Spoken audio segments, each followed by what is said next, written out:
Good morning, dear students. Today we are going to discuss about HMP shunt. HMP shunt is otherwise called as hexose monophosphate pathway or pentose phosphate pathway or phosphogluconate pathway. The three names are meant for HMP shunt. What is meant by HMP shunt? HMP shunt is an alternative for glycolysis process. It is an anabolic reaction. It is an anabolic reaction. Anabolic reaction in the sense it involves the synthesis of something. Here the something is NADPH and pentoses like ribose 5-phosphate. So these NADPH and pentoses are synthesized in this HMP shunt. This synthesis takes place by some product which is present in the glycolysis process, that is glucose 6-phosphate. This glucose 6-phosphate initiates the HMP shunt to produce or to synthesize NADPH and pentoses. This HMP shunt takes place in the cytosol.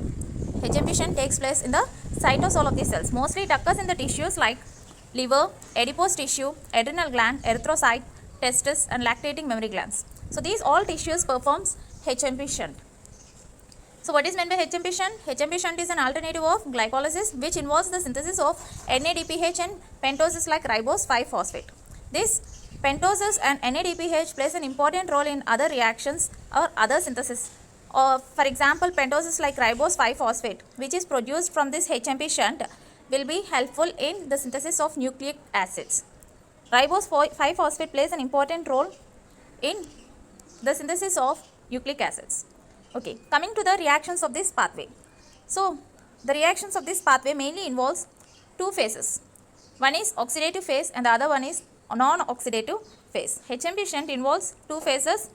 One is oxidative phase and the next one is non-oxidative phase. Coming to the oxidative phase, these are the steps occurs in the oxidative phase and in non-oxidative phase these steps occurs. So, to start this reaction, glucose 6-phosphate is necessary.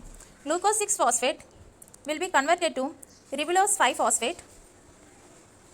Glucose 6-phosphate will be converted to ribulose 5-phosphate in the oxidative phase, whereas this ribulose 5-phosphate will be converted to fructose 6-phosphate finally in the non-oxidative phase. Meanwhile, it will be producing NADPH and ribose 5-phosphate which is a 5-carbon compound. These two are the products of this HMP shunt. Coming to the oxidative pathway. Oxidative pathway starts with glucose 6-phosphate. Glucose 6-phosphate will be converted to 6-phosphogluconolactone with the help of the enzyme glucose 6-phosphate dehydrogenase. This is a dehydrogenase enzyme which converts glucose 6-phosphate to 6-phosphogluconolactone.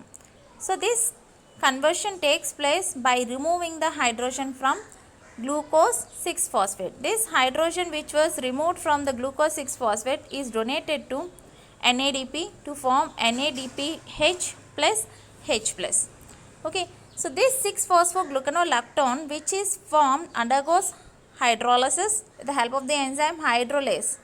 With the help of the enzyme hydrolase, this 6-phosphogluconolactone will be converted to 6-phosphogluconate. Okay, and this 6-phosphogluconate will be converted to ribulose 5-phosphate with the help of the enzyme phosphogluconate dehydrogenase. Here also hydrogens are removed and these hydrogens are donated to NADP to form NADPH plus H plus. So hydrogens from 6-phosphogluconate will be donated to NADP. So this enzyme we call it as a phosphogluconate dehydrogenase. It removes the hydrogen, it dehydrogenates the hydrogens from phosphogluconate. So this is the oxidative phase of HMP shunt. Here you can see the glucose 6-phosphate will be converted to ribulose 5-phosphate by three enzymes dehydrogenase, that is glucose 6-phosphate dehydrogenase. What are the three enzymes? Glucose 6-phosphate dehydrogenase, phosphogluconolactone hydrolase and phosphogluconate dehydrogenase. These three enzymes will be converting glucose 6-phosphate to ribulose 5-phosphate. This takes place in the oxidative phase. Coming to the non-oxidative phase, in this phase the ribulose 5-phosphate will be converted to fructose 6-phosphate finally. Here one fructose 6-phosphate, here one fructose 6-phosphate and here one fructose 6-phosphate. Till here we have seen the oxidative phase. Okay, in the oxidative phase what happens here?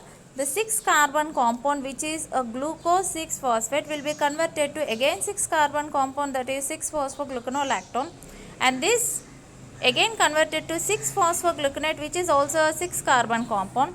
But finally here, when this dehydrogenation takes place, one CO2 will be removed. So this 6 carbon compound will be converted to 5 carbon compound. One CO2 is removed, here one carbon is removed. So 6 carbon is converted to 5 carbon. So this 5 carbon compound, ribulose 5-phosphate, enters into the non-oxidative phase to phosphate, which was entered to the non-oxidative phase, is in the presence of epimerase, it is forming cellulose 5-phosphate. In the presence of isomerase, it is forming ribose 5-phosphate. So this is the product where the HMP shunt will be producing. Okay. So this ribose 5-phosphate and cellulose 5-phosphate will not remain like that. It will be combining with each other. This is a 5 carbon compound and this is a 5 carbon compound. These two combines to form two products. These two combines to form two products, that is glyceraldehyde 3-phosphate and pseudoheptulose 7-phosphate.